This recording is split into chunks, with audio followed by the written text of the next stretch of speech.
everybody, welcome back to another Random Sam Epic Mom, and it's time for another book review. Now, the one I'm going to share with you right now is Amanda Quick, Ravished. So I'll give you guys a good look at that.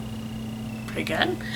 Alright, so Amanda Quick is actually Jane Ann Krantz. She writes under a couple different names, also as Jane Castle, all that.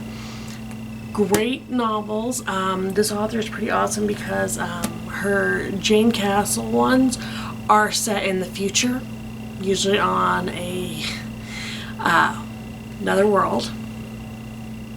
She does have a couple that are, modern day, but for the most part, hers are in the future. Her Jane Ann Krantz is, modern day, and then her Amanda Quick is actually historical romance. Very nice. I really enjoy them. I've got a whole shelf full of all that. Wonderful stories. This series, though, or not really series, this set of books that I mainly read of hers is set during the Victorian times. So in this book specifically, Ravished, it actually doesn't state the year, but it's, sorry guys, I'm rambling. Pretty much with Ravished, it has to do with the Viscount of St. Justin, or Viscount St. Justin, sorry, I always screw up the titles of the nobility. He'll eventually one day be an earl. And, he was, a little background for the story, he was the second son, he pretty much kind of ignored his older brother was, apple of the parents' eyes, very important. He never expected to be put into the lordship position. He wasn't set up for that. And through a series of unfortunate events, he does become the Viscount. And it's been tough. During a fencing match with a friend who took it too far, he was scarred. So a lot of people have taken to calling him the Beast. And society has pretty much just been terrible for him. That's the nicest way to put it. And, he's very leery. He does not respect society. He does not respect, the ton. He's kind of got away from that. At one point, he was engaged to a reverend's daughter who committed suicide and blamed him for it. Supposedly, she was pregnant with his kid. Nobody believes him when he said, "No, it wasn't my baby. No, this isn't it. This is why I called it off." But nobody believed him. Everybody, just thinks the worst of him. And he ends up being called to the family's old estate area by a reverend's daughter. What's the nicest way to put it? Harriet Pomeroy doesn't understand society's rules. She doesn't care about society's rules. As far as she's concerned, they're nothing but a pain in the tuchus. She is obsessed with fossils. She's part of the Historical Fossil Society. She's just so set into this. She's very intellectual. She has accepted that she's considered on the shelf, which means she's too old to be really married or any of that. And her family's kind of in dire straits. Her father died. She'd always been the one in charge of being responsible for, the family finances and such, making sure all the practical stuff gets done. So as far as she's concerned, society's made up a bunch of stupid girls that don't matter to her because she's got actual stuff she needs to get done. So she's very practical, all that. She's heard vague rumors about St. Justin, and she doesn't care. She really does not.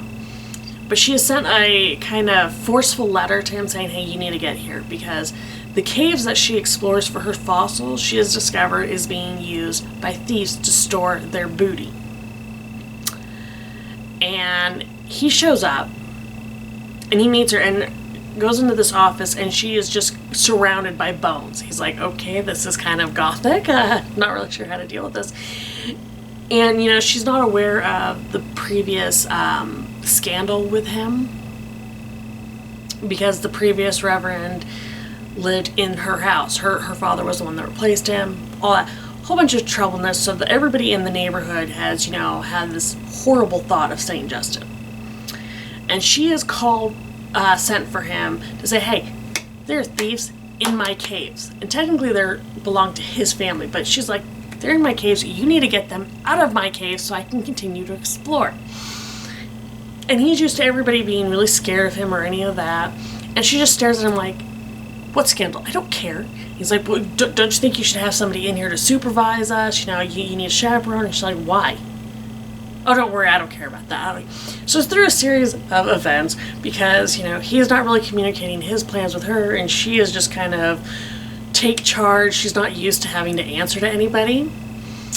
Bumbles into an accident where they get trapped in the caves overnight.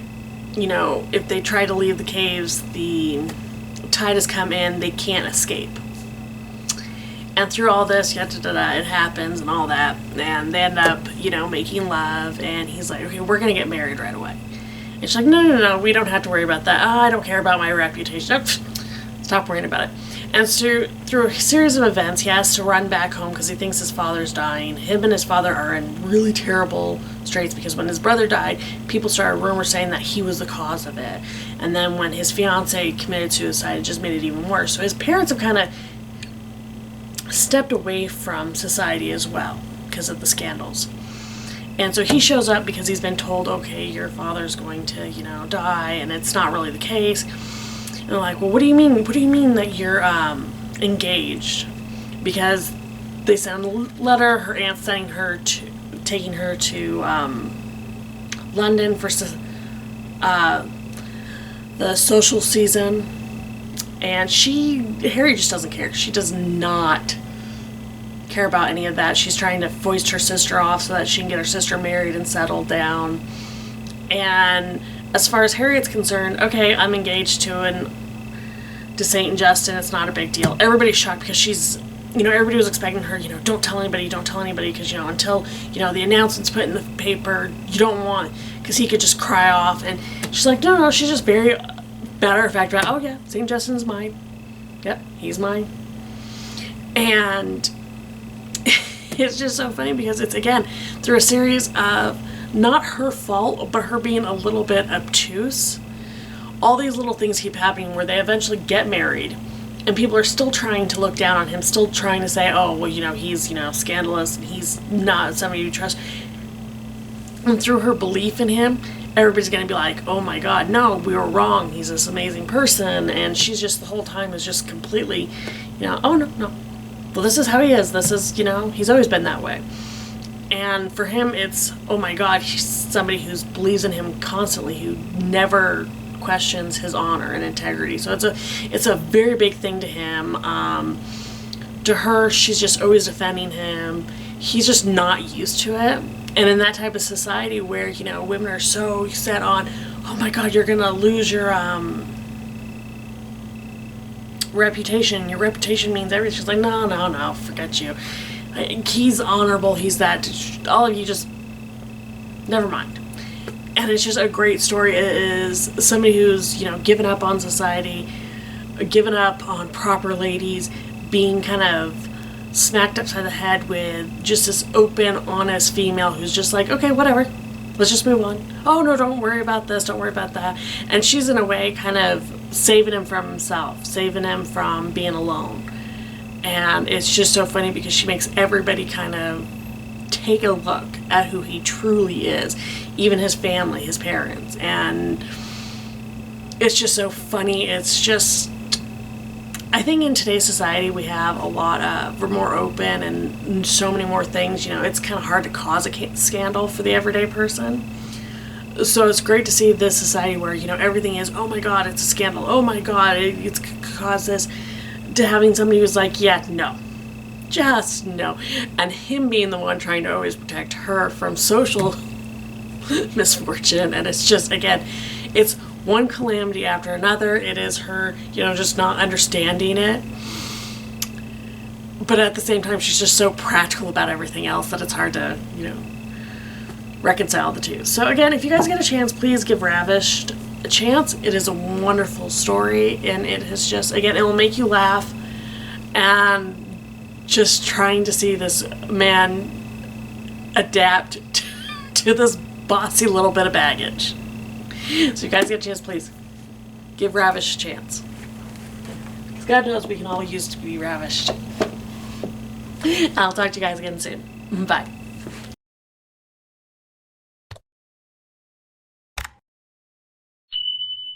Hey everyone, I hope you enjoyed that.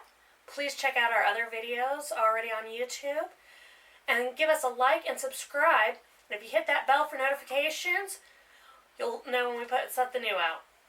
So try to make every day matter by finding the fun. You guys have a great one. Bye.